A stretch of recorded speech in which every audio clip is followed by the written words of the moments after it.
Hi, everybody. My name is Pranav, and I have the pleasure of introducing our next speaker, Miss Alison McCauley. So Alison has had a long career in tech consulting, first being the CEO of Unblocked Future. She's consulted for a number of Fortune 500 companies ranging from Adobe to IBM, First Data, and even Verizon.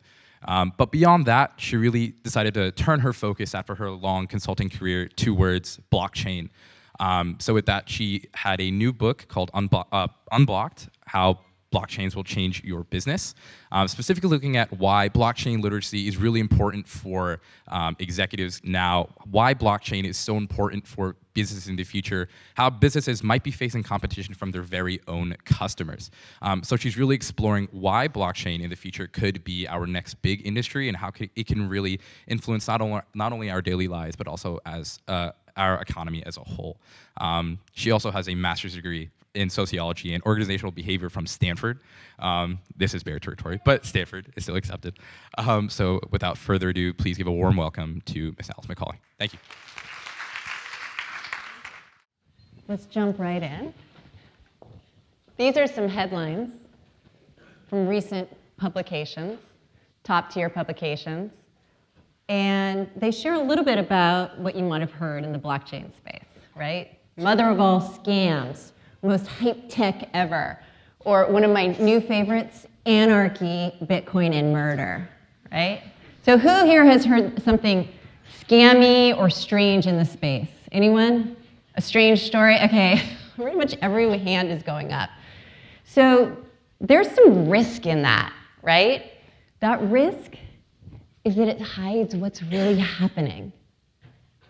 So the real progress, that slow, steady progress towards change, is something that doesn't get reported in the press. It's not that exciting, right? So there's times where this has happened before.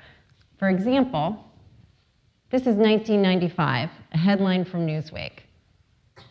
Newsweek declared the internet, total hype, right? It's never gonna live up to all of these expectations, these crazy expectations, right?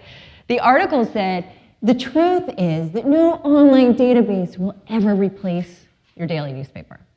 So 17 years later, Newsweek ceased print publication. It was available exclusively online. Does anyone know what this is?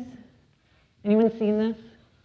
This is the first time that Silicon Valley appeared in print. So I appeared a few months after this. And the hospital I was born in was surrounded by apricot orchards. So I've seen a few cycles. And as I was growing up, all those apricot orchards were razed, one by one. And they were replaced by buildings that now house Google, a ton of startups, right? So I've seen this all start to materialize.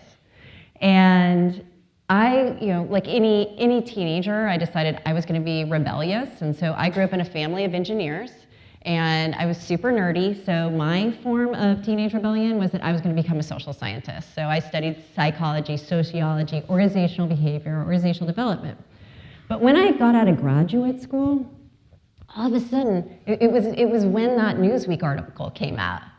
And I looked at that and said, there's something else going on. I'm seeing hardware and software collide to do something really interesting in our lives. It looks like it's going to touch our lives, and we're going to have to figure out what our relationship with this thing is, this technology. And so I was captivated, hook, line, and sinker, and that's where I spent the next 25 years, is understanding how emerging technology is going to affect our human behavior, right? And so growing up in Silicon Valley, I had this constant river of new innovations and interesting things that was constantly flooding my way. So it's fascinating. And so it's with that perspective that I can assure you that this is a pattern. Has anyone seen this? Yeah, what's it called? Gartner Hype Cycle. Do I have it? I don't even have it labeled. Yes. Perfect. So this is from Gartner. It's the hype cycle. And there's this predictable pattern, this is one from 2018, that shows that when a new technology comes out, there's all this excitement about it, and everyone thinks it's going to save the world, right? So expectations go sky high, right? And then all of a sudden, the reality sets in. And people start to realize, oh, there's a lot of technical challenges, and it's really hard, and there's all these human challenges that we need to face and figure out.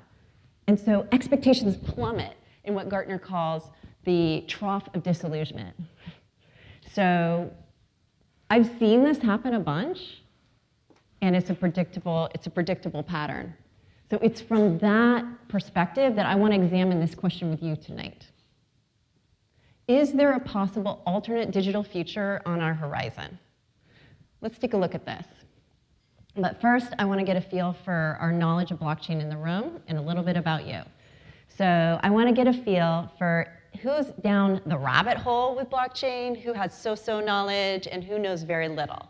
So how many rabbit holes do I have? Okay, so I got a few. Okay, you guys are going to help me with the Q&A, right? What about so-so? Okay. And what about not so much at all? Okay, so we've got a really broad distribution of knowledge, and that's pretty typical. There's going to be something for all of you in this. All right, it also helps me to understand what discipline you identify with as your primary discipline. So what about computer science? Okay, and business or economics? Law? Humanities? Other? Did I miss something? Nice, okay. Okay, so again, we're really diverse. So I want to look at this question from a couple different angles. I want to talk about why now, why we care about this now, why this is interesting now. I want to talk about what's fueling it.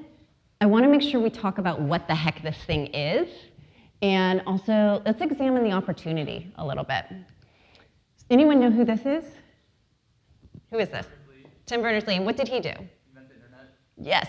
So Tim was a researcher at CERN in the 80s, and he had trouble communicating with his fellow scientists, and so he did what anyone in his position would do. He invented the World Wide Web.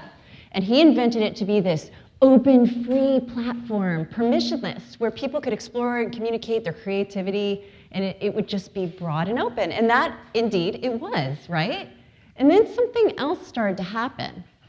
So a lot of power got concentrated in just 4 or 5 companies, right? They're probably running through your head right now. We have our data, all of your data is propagating in servers around the world that are owned by companies that I bet you can't name. So our data is also being used in ways that we may not have intended. Has anyone here recently read an entire privacy policy? Anyone? Do you know how many days it would take the average American to read all the privacy policies they encounter during a year? Guesses? How many?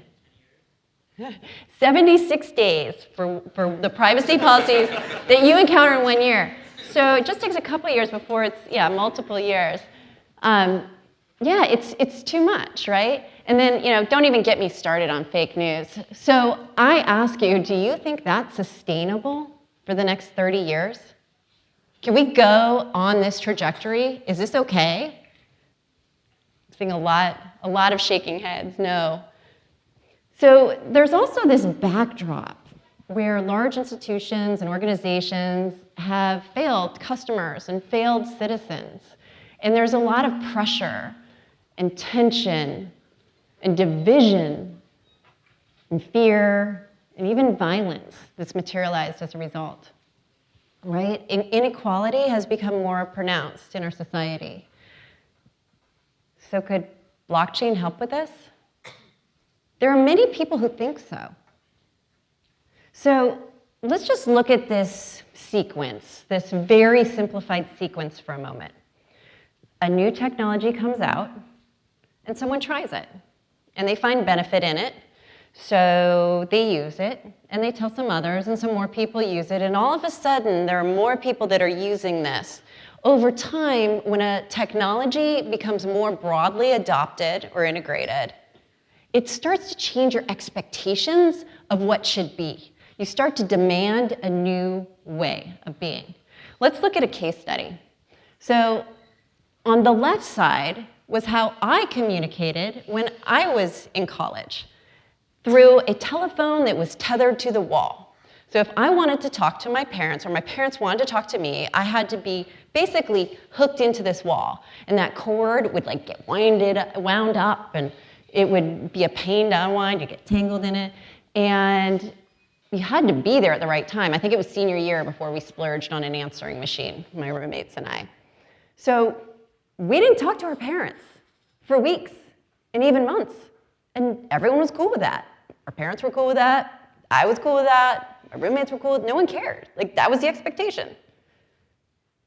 Does that happen for any of you guys now? Do your parents, are they okay if you don't talk to them for weeks or months? Well, I see a lot of shaking heads. Because you're now carrying this device with you and you're constantly tethered to it. And they want to post or to see what you're doing, or they want you to call. Maybe that's someone's parents right now, checking in on them, right? So an expectation changed, right? So the technology created a new human behavior, a new expectation. So could it be that blockchain could eventually create some new expectations? We're going to examine that, but it's also very important that we talk about, when considering whether something will be transformative or not, whether it's got power, to understand really what's fueling it, what's behind it. So we talked about some of the societal forces that could be fueling this, but let's look at some of the financial forces, financial capital. We might want to talk about this in the Q&A. So there was a lot of money that was going into the space based on a new funding mechanism called an ICO, right, or a token sale. And this shows the money that was coming in. These are the number of token sales over a 2-year period. That looks a lot, by the way, like the Gartner hype cycle, doesn't it? Up and down. So there are a lot of reasons why that tanked, but there was a lot of fresh money moving into the space and then moving around within the space. But it's also conservative and older money, too.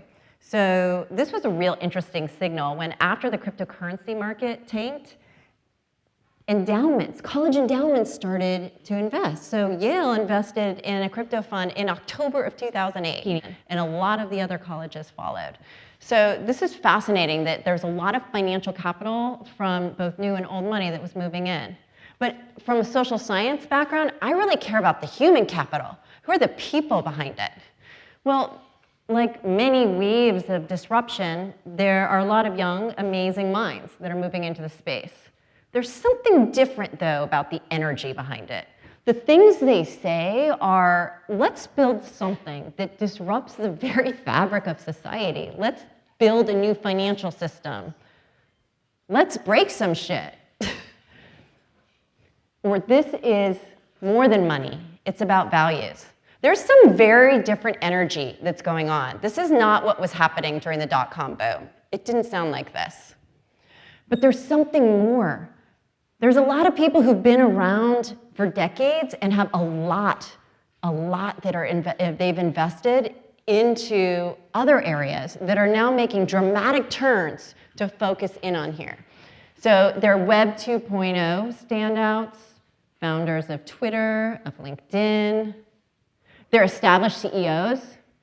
So Abby from Fidelity or Patrick from Overstock have really done a lot in this space. They're heads of parliament, senators, other members of government. World Economic Forum. Anyone know this guy up here on the right? The bottom right? Anyone recognize him? Hint, you saw him earlier. That is Tim Berners-Lee. So Tim Berners-Lee stepped down from his position at MIT and stepped down from his position with the World Wide Web Consortium. Why? To found a blockchain startup. And do you know what he wants to do with that? In his words, he wants to take the world to a new tipping point. All right? So there's a lot of people that are moving into the space, and it's happening around the world. So another thing that makes this really different is that this is broken free from a Silicon Valley-centric hub. There is leading development that is happening around the world. Estonia, Switzerland, Uganda, Israel. It's all over, and they're using open source tools. Open source tools, they're learning them and they're using them to make differences in their communities. This thing will move fast. This is an age of open innovation. But what the heck is this? So here's an interesting dynamic. If you ask the people, this is from Nathaniel Popper. So he's a New York Times journalist, and he's done a lot of writing in the space. He's written this great book, Digital Gold, a very fascinating history in the space. And he says, if you ask somebody who even knows about the space what this is, they start to stutter, right? It's very difficult to explain. So what I'm going to share with you is an explanation that I found to work when I'm talking to a wide range of audiences. So if you're deep in the rabbit hole, this might help when you're asked. This is it. Parties without trusted relationships can agree on digital history. When you look at this, you're like, okay, but where's the pizzazz? Like, you're talking about changing, like, this could change the world, and this is it? Well, this means that you can move something that's valuable safely from one party to another without a middleman. Okay, so let's demonstrate that. I need a volunteer. All right. So this is a very complicated demo. Could you come up here? I'm going to give you something of value. You ready? Ready. There you go. That's it. Thank you. So, you all saw that I was able to give him something of value, and I no longer have it, right? Physical space, really easy to see. In the digital world, not so easy.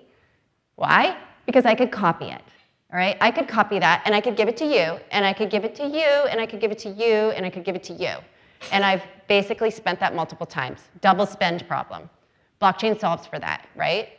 So it's this immutable ledger where I can put something, I can move something of value, and you know I haven't double spent it, all right? It tracks it. But it doesn't have to be just money. It can be anything that we can render in code, and we can render pretty much everything in code. Here's some examples.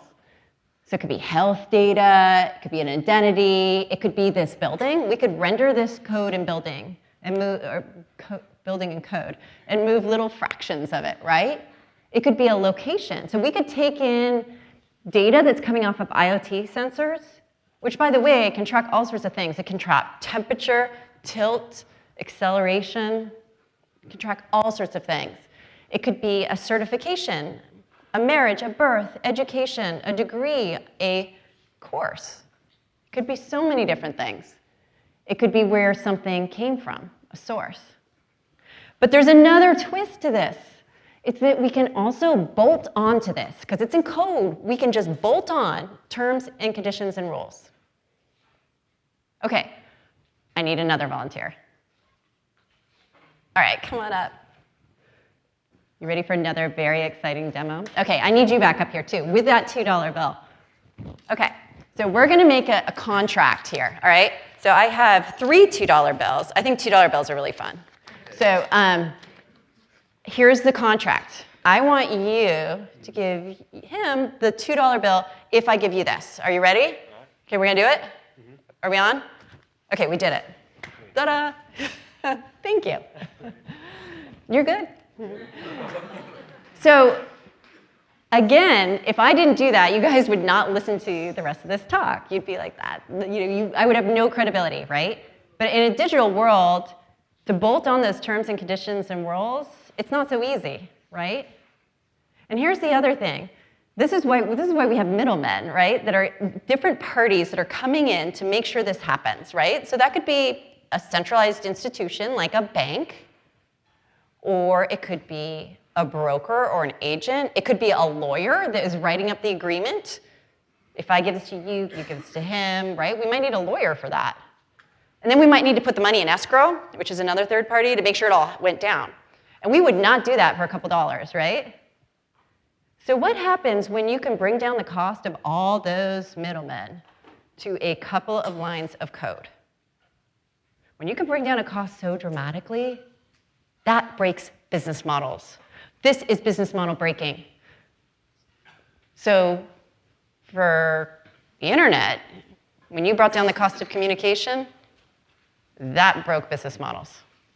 This will break business models, a lot of them.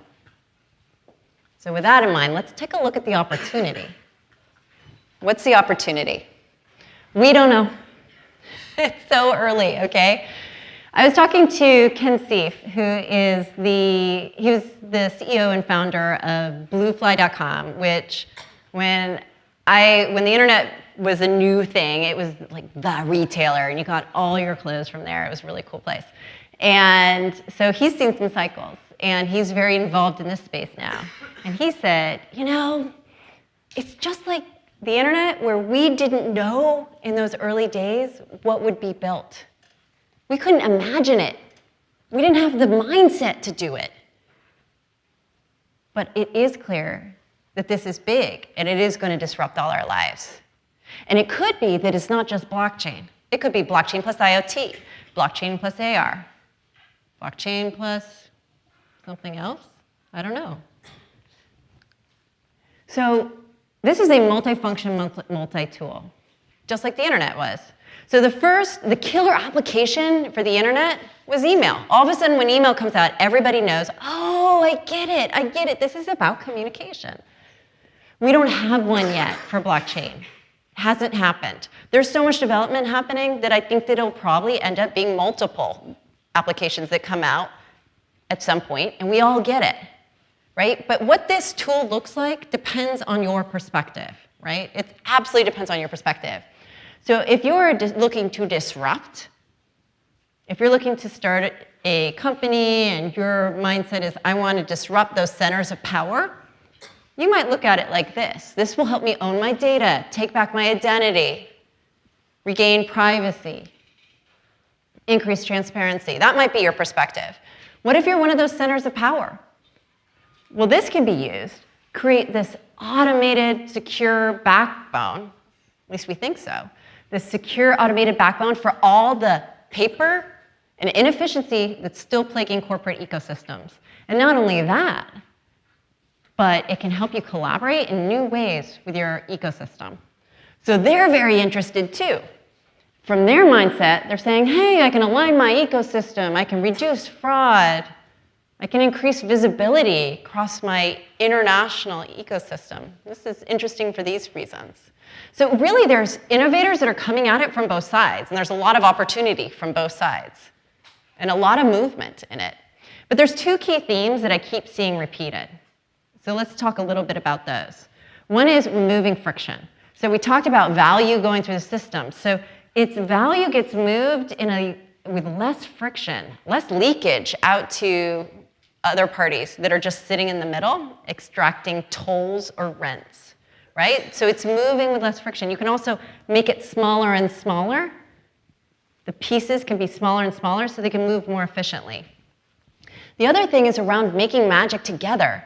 So the magic happens when you can get multiple parties working together in new ways because they could now trust each other. So maybe you've got these different organizations, maybe different industries that are able to come together and make something new. Tons of different opportunities that way. I was talking to John Clippinger, who is a scientist at MIT Media Lab, founded and run a couple companies, very big involved in this space now. And he said, this is really a paradigm shift.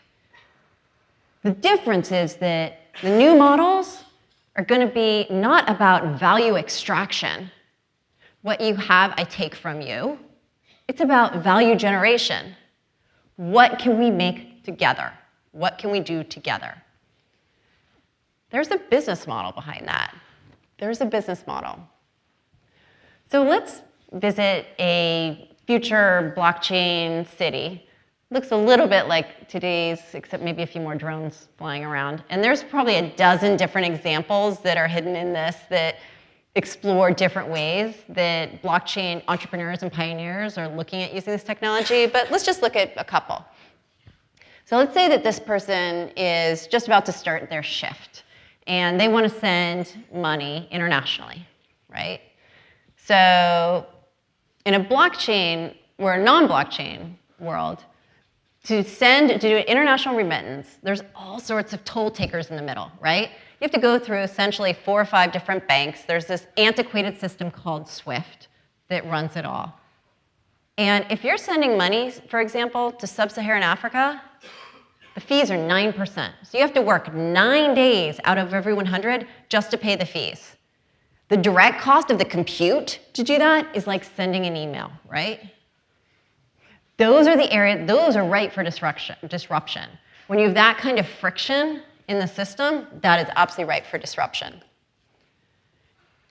So let's look at this one. You've got this person sort of imagining what would happen if you're trying to donate money to, say, a place in crisis, right? They're thinking in their mind, I want to donate supplies.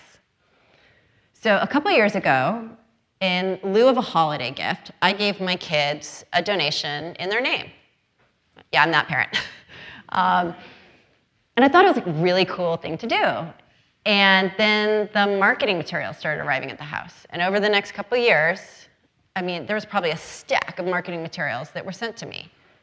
Fancy catalogs, all this. Basically, I paid this nonprofit to produce and send me marketing materials. That's not what my intent was. That was not what I wanted to demonstrate for my children. What if you could actually make sure that your money went to purchase and distribute what you wanted it to, what you intended it to? Or maybe, let's say that you're funding an infrastructure project, a bridge. What if the money were to be released when certain milestones are met? What if you tied it to that, right? Remember all those terms and conditions. Let's look at this one. So you've got a patient in a doctor's office, right? So let's say this patient just learned that they need to take this kind of expensive drug. They weren't planning to have to pay for this. And not only that, but it's a drug that requires very specific temperature requirements to actually work. So maybe they want to buy that on the internet, but they're nervous about it because who knows who's actually producing it. In some areas, counterfeit drugs is 10%. Was it really kept at the same temperature, the temperature they needed to the whole time? So some people are looking at this technology to understand what really was the source. Where did it really come from? To verify that as it moved through all these various parties. And to ensure, was it kept at the right temperature if you combine it with IoT technology? So those are just a couple different examples. There's a ton more hidden in here, just to give you a feel on some of the things that people are working on. But really, it's every single industry. It's everywhere. So as I mentioned before, this is how I like to think. I like to think about how it changes the crowd, how it changes expectations, human behavior, right? Because that is a wave, right? And there's opportunity in these waves. So I'm going to give you 3 places that if we forecast out, this can change expectations. This one may not be surprising.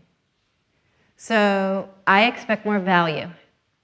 As more and more alternatives come to market, where people are able to get more value, people are going to start to expect it. There's a lot of examples of this in the non-blockchain world. So I bought these glasses for less than $100 on Warby Parker, right?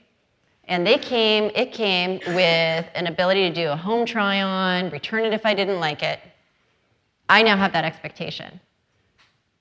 2009, before Warby Parker was founded, I was paying several $100s for my glasses, and I was cool with that, right? So as new alternatives come to market where they're demonstrating new value, we'll start to expect that. As different brands are able to use blockchain technology to show accountability and transparency to their supply chains, you can bet that a lot of the big brands are going to start using that as a marketing tool, right? Major brands are working on this right now. So they're going to say, hey, look, I can show that my products came from sustainable sources, or they're indeed organic, for example. We're going to start to hear that more. Over time, that can raise our expectations. We're already asking for more transparency and accountability from our brands. How far will it go? We'll see. Another one is the fact that with this technology, it becomes easier to compensate someone for the value that they're contributing to a platform. I'm focusing on this one on data, because right now we give so much data freely. Has anyone given Facebook data, Instagram data, right? We just give it freely right now. So there's going to be alternatives that are coming to market where you're actually compensated for that. There's a saying in a lot of tech circles right now that you're not the consumer, you are the product, right? You are freely contributing to that product. Over time, there'll be more alternatives where you're actually compensated for that, and that will become an expectation. So how early is this? It's very early, right? This is all going to take a very long time. This is raw. This picture of a building is so much more advanced right now. We don't have all the structures. There's so much more that we need to learn about how this works. There's so many technical challenges that we're fighting through, and there's so many human challenges that we need to fight through. But we're learning so much. All those people around the world that are using all of those tools are learning, and this is an incredibly collaborative space where people are really sharing a lot of what they're learning and putting it right back into the system. So this is what we explored, right? This question. Is an alternate digital future really on the horizon? So it comes to the question of, as students, what does this mean to you? What does this mean? You have decades ahead of you. It could be that this question is more important to you than any other cohort. You have a chance to shape the technologies that go to this future, not just blockchain, but so many, especially as entrepreneurs, right? There's so much that you can do to influence this. We were just talking about how I was talking the other day, last week, to a person who's running the blockchain club at the University of Adelaide in Australia. His name's Paul. And I asked him, why are you spending so much time in the space? You're putting so much energy and so much time into this. And he said, every couple of decades, a technology comes along that can really make a difference. And this is our technology. This is our chance. He was talking about his generation. That's your generation. And he wasn't just talking about all of the opportunities for new business models and shifts and changes that you could take advantage of from an opportunity or from an entrepreneurial perspective. He was also talking about the fact that this is an opportunity to shape the future that you would like to see. This is a very powerful technology once it's figured out. So the question then becomes, how would you get started? If you were interested in this, how would you get started? And this is what it looks like. It looks like a rabbit hole. So one of the challenges in this is that once you dive in, there's no clear path, right? There's no professor of blockchain that can tell you, do this, do this, do this. So you go down and you start to pull threads and pull questions, and then you find new questions. And more often than not, you're breaking out of your discipline and the parameters of your discipline, and you're breaking out of those silos into areas that you may know nothing about. And this is a very cross-functional room, and so it's really important as you explore this technology and any other emerging technology to really leverage each other, because there are 300 different unique perspectives in this room. You all have something important to add to this. And so if you were to go down that rabbit hole, if you were to explore that, I encourage you to ask a lot of questions of yourself, of your peers, and also to think about how would you want to shape this. Keep thinking about how you want to shape that technology. Thank you.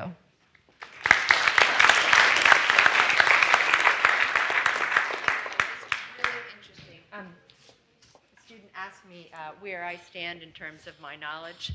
I am definitely not down the rabbit hole. I am so on the edge. What I thought would be fun, if it's okay with you, I'm sure we'll have questions for students, but I was wondering if you would be up for answering 2 questions before we start. Of course. It is kind of interesting to hear how you started to get on your path Yeah. to looking at blockchain when, from the time you were maybe in the seats of where the students are now when you're at Stanford. So blockchain wasn't there, but I was starting to think about different technologies. If you're interested in how I started in the blockchain space. Or even just what you were doing that might have led to opportunities to being interested.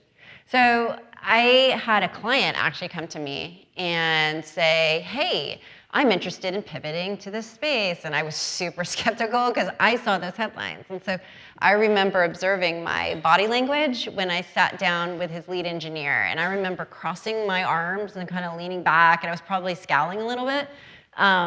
and I grilled them. And over the course of that hour or two, I remember just sort of opening up and coming away shocked. Like, wait a minute, you're talking about something that could do that? Oh, it potentially could do this? And that night, I basically dropped everything and started asking questions that I was curious about. And I went full on down the rabbit hole from there. So I basically, 7 days a week, started researching. And that's how I came into it. So I had no knowledge of the space. And I was taken by its potential. And so I started to attend events and read and talk to people and ask questions. So as students here, I know that you have a pretty good perspective on what's happening even on campus. I was wondering if you can enlighten us a little bit, if people are interested in knowing more about blockchain. It's in a way sad to ask you to tell us what's going on, but you have an interesting perspective. From your perspective, what do you see going on campus? Well, I think Berkeley is actually doing a great job, I think, of exploring this. So there's a really amazing club, Blockchain at Berkeley, that is involved in the technology in multiple ways. I know they have events. I don't know a lot about the specific events. Yeah. There's an accelerator that's exploring that. I know that there's courses that are being conceived, executive education courses. So there's a lot going on. But I think there's so much going on, especially in the Bay Area. It can be a little bit overwhelming to figure out where everything is, and I don't think there's a central repository. I'm curious, and I apologize, I didn't watch hands before, but I am curious from you all, who all has felt like somebody in their courses, in their coursework, not outside, has talked about blockchain? So like 10%, not that many.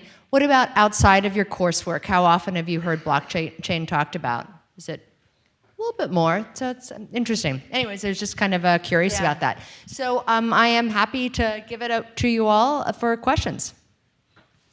I know you all have questions. Yeah. Thank you, first of all, for coming out today. With regards to what you were talking about with free communication and this, I guess the reduction of barriers with regards to just fluid transfer, regardless of whether it's payment or this building, you said you can code it and transfer it into understanding sources of origin. How would you imagine that these services would be provided? Because in my head, when you were giving this explanation, I thought about Verizon, Sprint, T-Mobile, and AT&T giving you cell phone service. And with regards to origin service and payment services in blockchain, in my head, I imagined a similar type of schematic where there'd be 4 or 5 very large conglomerates that would dictate rules and functions of how you can transfer this information freely in the space. How would you foresee that happening? Yeah, there's a lot in that question. So to tackle first, so how does this all happen? There was a lot of discussion in the space about, at least at first, around eradicating middlemen, but there's a real reason we have middlemen in our lives.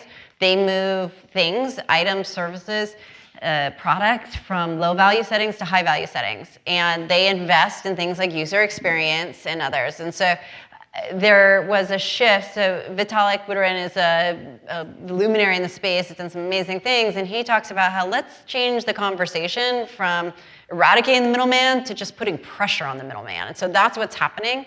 So I do think that we'll see more and more traditional middlemen get involved and be a part of adoption. So the other thing is that I think that if there's a moment where a large brand starts to use some of the functionality that's in blockchain, if they turn on the button, things will start to happen, right? So they have access to these large sets of consumers, and so things will start to happen in that way. So I do see that traditional organizations will continue to be involved, but I do see it changing the landscape.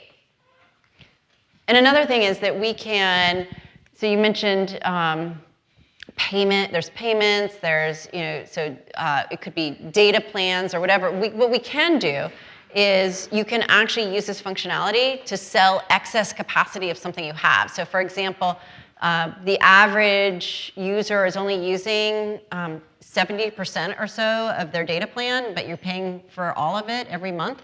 And so if you want to sell that excess capacity, there are people who are looking at doing things like that. So, a couple different things. Is it working?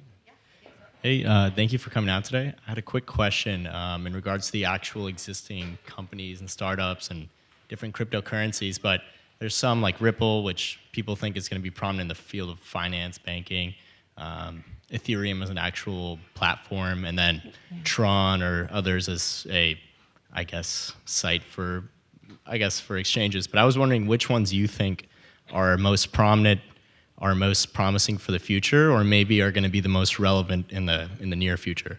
So, yeah, there's a lot to that question too. So it's interesting, isn't it, that we have this one term, cryptocurrency or tokens, and it's describing so many different functions, right? So each thing that you mentioned has all these different functions to it and all these different foci. So it's really hard to be able to say, okay, this is going to be the this, and this will be the this, and then there's probably a bunch of thises that we haven't yet figured out that we need. I think there's a couple thoughts. One is we don't know. I think it's too early to know. I think that there's going to be a lot of failure and shakeout. I think that's part of the learning process. I think that it's going to be really hard to be able to get this right so early in the game. So next generations of the space, I think, will be able to incorporate a lot of learning into how they approach it.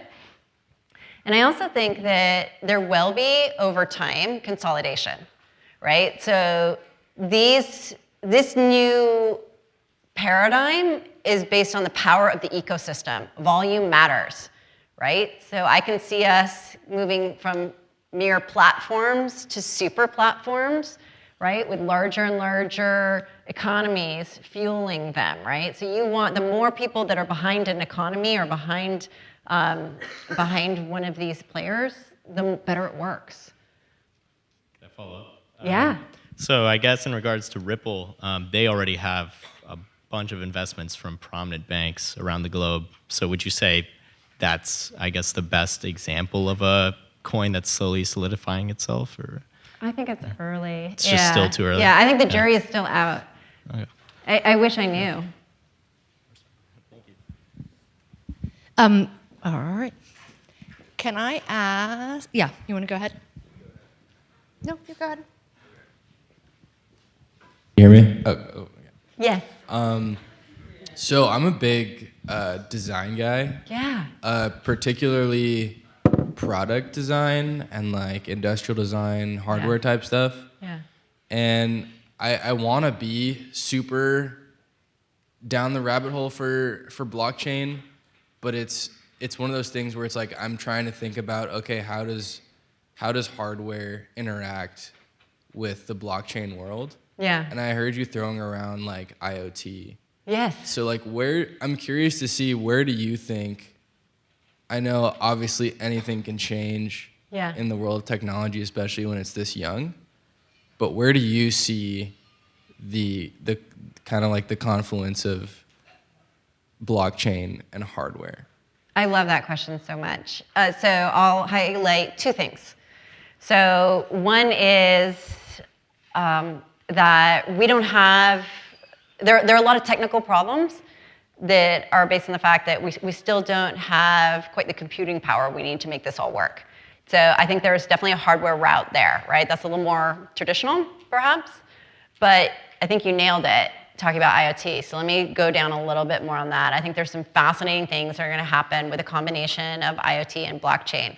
I just wrote an article that was published last week by VentureBeat that talked about how blockchain, and the focus of the article is more about the cryptocurrency in blockchain, could be used to fuel a new mobility future.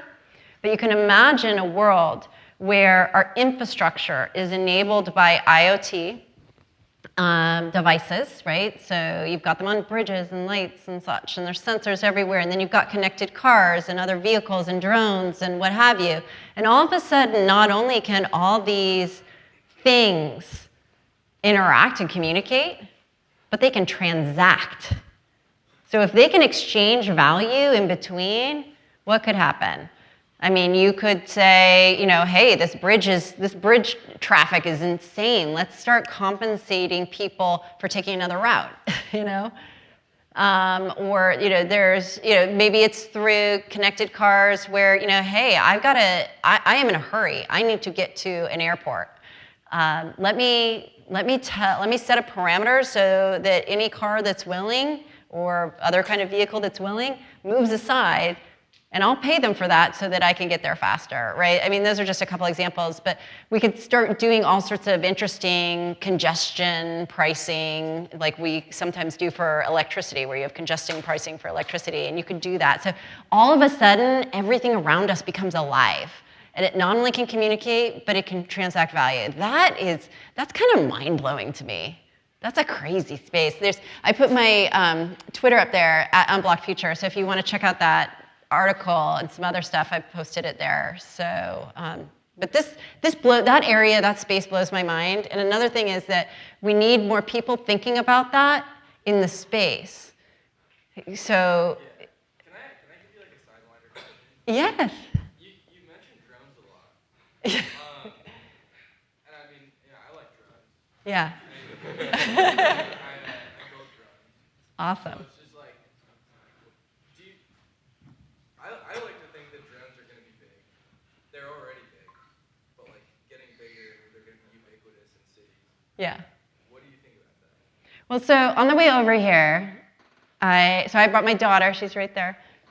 On the way over, we saw a little robotic vehicle that was going down the sidewalk.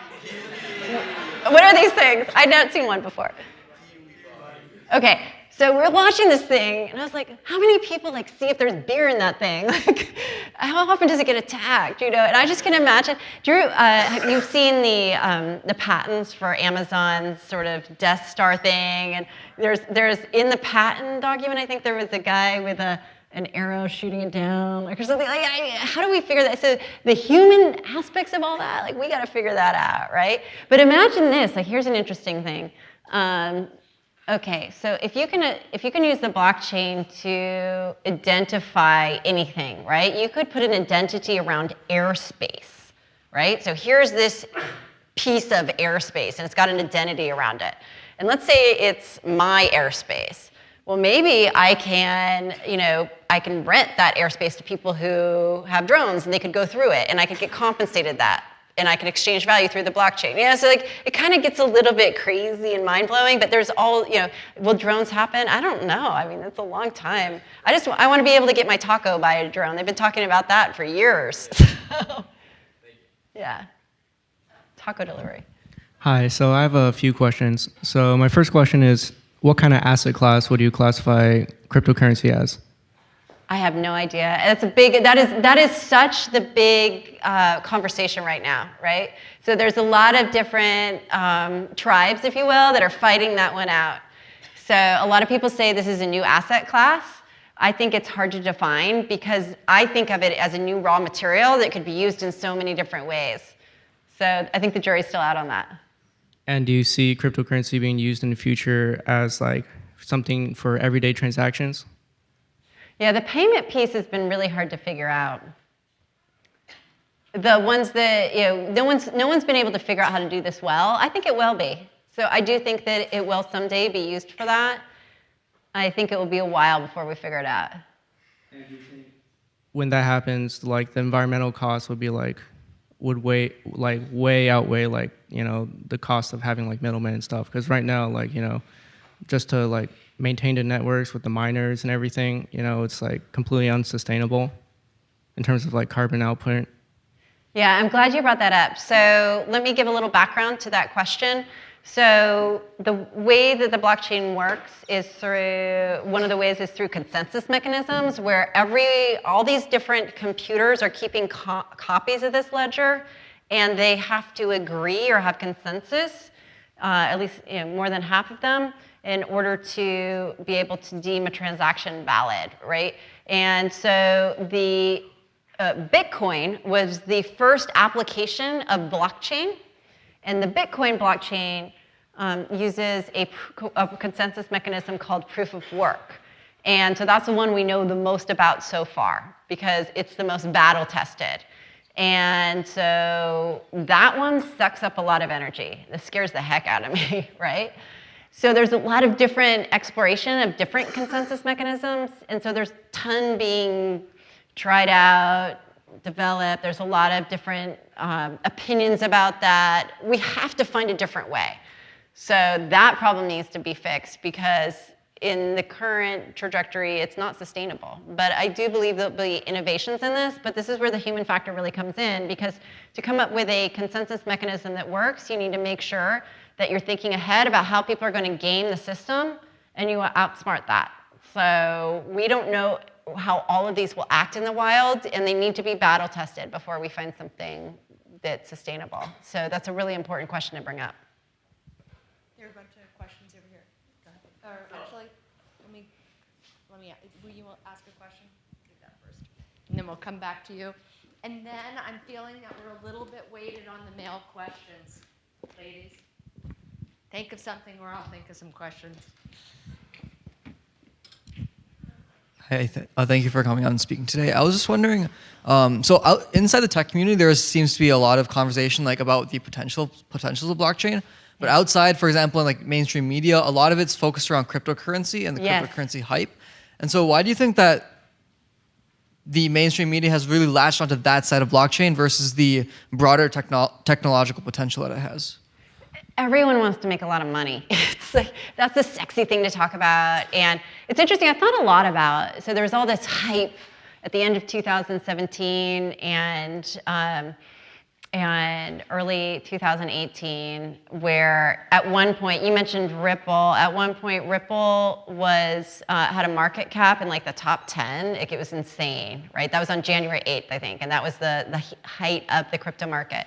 So I think that did a couple things. One is it brought a lot of scams and weird stuff into the space. That was a huge bummer, right? And it really made a lot of distraction, and it created this sort of bad reputation.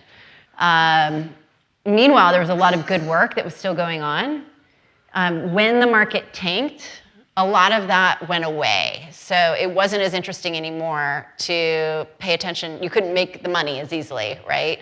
You couldn't do all these, what they call shit coins. If you actually Google shit coins, like their sites, a whole bunch of stuff comes up. These coins that people either made up or there wasn't something real behind it, or maybe there was something real, but there wasn't a team that actually knew how to execute behind it. So that went away. And by the way, this happened like really fast, like way faster than most people anticipated. What's happened through what they call crypto winter, which has been around about 14 months, which is basically when it all fell, is that now the real building feels like it's really starting to happen. So it's created a focus that you talk about, more about this, let's really build something. And that wasn't there before. It was distracting and noisy. So it's painful what's happened with the market tanking, but it feels very necessary. And there's a lot of people in the community who are thankful for that crypto winter. Yeah, so given the transition, from like Web 1.0 to 2.0, what are your thoughts on the feasibility of Web 3.0 and, the decentralized structure behind it? Yeah, we've got a lot to learn before we know how to bring these decentralized systems into our lives. So here's how I look at decentralization in general. So I feel it's a continuum, and there's a lot of people that are went into this space really hoping for this very drastic decentralization. Everything is disrupted and all centers of power are gone. But I think that it's very difficult to do that. And so we'll see a slow progression over time towards a more equitable, decentralized structure. But this will be slow, and it will take time, and it will be too slow for some and too fast for more. So it's very difficult to turn these ships. So from that Newsweek article in 1995, to get to where we are, that was a long time, right? And there was a lot of turnover, a lot of change over that time. So there's a lot of impatience, partly because of all the high expectations of the hype cycle, but there's a lot of impatience, like I want this now, I want this change now. It takes a long, long time to actually make it happen. I guess to follow up on that, so then give me ideas of how the 2.0 companies like Google, Facebook, to how do they react? Because they're not really like sharing much Won't about that? Yeah, won't that be interesting? So they have everything to lose, right? But it's interesting to watch a player like Facebook, right, who's starting to think about what their strategy is and exploring cryptocurrency. What happens if they embrace it all of a sudden? How does that change things? But if they move too early, they're giving up a lot, right? So I think that's a tough position to be in, right? These are the new incumbents, the internet incumbents, right? How are they going to handle that? You know, are there going to be new players like Tim Berners-Lee's company that come in and create alternatives that actually can be adopted? How quickly can we get to adopt it? How quickly can they create something that people actually want to use? We have a lot of embedded habits. It's very, very difficult to change them. So, yeah, great question. Hi, thank you so much for coming tonight, Yeah. first of all. I think this is like a really exciting technology. I don't know a whole lot about blockchain, but I also know that you were like a social scientist, Yeah. you study human behavior. What are some of like your bigger concerns for this technology and where you see it's going for the future? Yeah, so my biggest concern is that every tool can be a weapon. It just depends how you hold it, right? And so this technology and every other technology that we're hearing about could be a weapon and it could be used. So you can imagine that this technology could be used to track, immediately track all economic movement in a population, all health records. You could see what's happening in that. So if there's a sovereign that required everything to happen on a blockchain, they could exert an incredible amount of control. So that's one concern. The second big concern is that we are building these systems that can fundamentally change so much about how we operate, and there's not enough diversity in the people, the teams that are building it. And I'm talking about every kind of diversity. I'm going to focus on skill diversity, which is something I'm very concerned about. There's a lot of teams that are very technology-oriented and not bringing in people from economics, social science, other law, others onto the team to really understand how do we build something that's going to shape the future we actually want. So we need way more skill diversity in the space. So Chris Dixon is an incredible guy in the space who he talks about how we need 10 million, an army of 10 million creative people, right? Social scientists, all these other kinds of people in the space to contribute. So that's my other fear, is that we're building something that we don't really understand how it works. And in a way that, we were talking earlier about how it will move slowly to some. That's good, right? We need to really understand how these things operate in the wild before we unleash them. They can become bigger than their creators pretty quickly.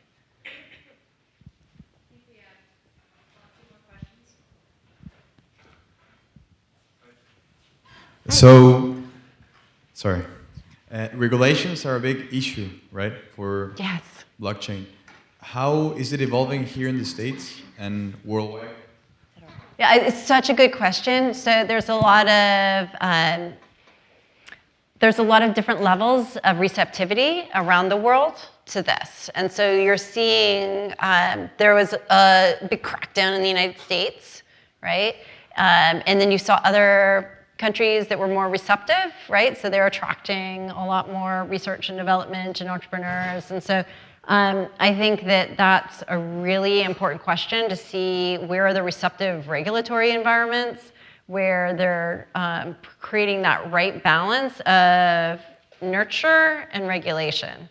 And it's difficult for that to happen because it's a moving target, right?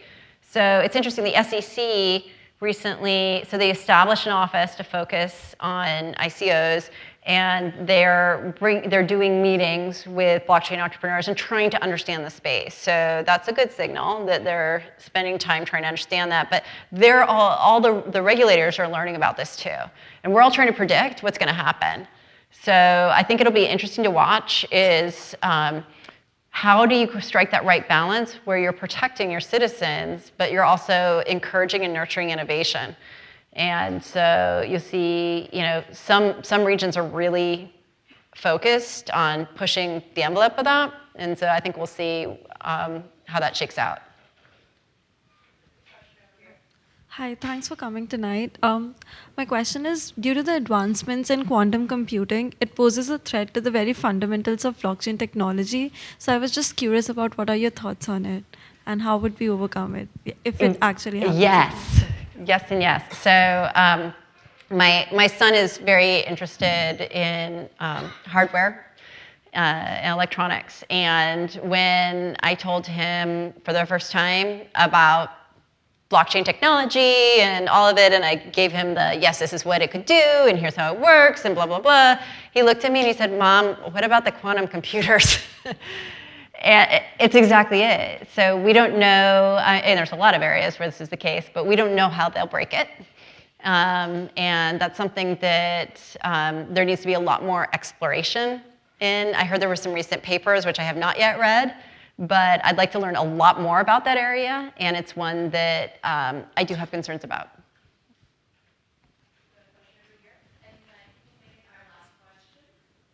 Hi, so you started off your presentation with a few headlines, and this was alluded to in the previous question where media focuses more on the negative aspects of cryptocurrency. So my question to you is, what role do you think the media should have in explaining this technology? And do you think that media could have an impact on enthusiasm in this space as well? That's such a good question. What occurs to me is that the way that our media is moving is away from thoughtful exploration. And that's something that disturbs me greatly. And the kinds of conversations that I would like to see in the space and that I think are important for really creating a lot of enthusiasm and excitement is to really do thoughtful exploration. So I think that is an inherent conflict, right? It's not sensational. But what does give me hope is that I hear about a lot of really interesting stuff that is going to be moving to production over the next couple months and years that people are working on, and they're making real progress. And you know what? Those will be interesting stories. The challenge is a lot of it's going to start with these sort of back office things that are kind of boring, where you're creating new magic between all these different players, and it doesn't sound very sexy and interesting, but over time that will spread. So I think that a key thing is in the responsibility of the entrepreneurs who are working in the space to make sure that they're telling the stories in a way that resonates with populations, right? And making sure that the press understands those stories and cut down the hype factor and focus on real progression.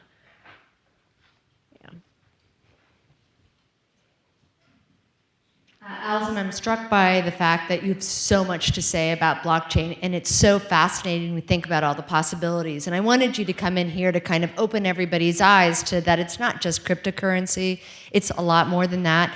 But we don't have time for this as a larger forum, but I wanted everybody to think about this also. I think you're the first sociologist we've had come in and talk to us, so thank you for that. You're probably the first journalist, Forbes writer that we've had come in, and I don't think that we've ever had a best-selling author come in. So all that in your life is just as interesting as all that you're uncovering about blockchain, and thank you for kind of making us all part of that journey, and I hope you'll stay for a few minutes afterwards. Absolutely, and thank you for all those great questions. Thank you.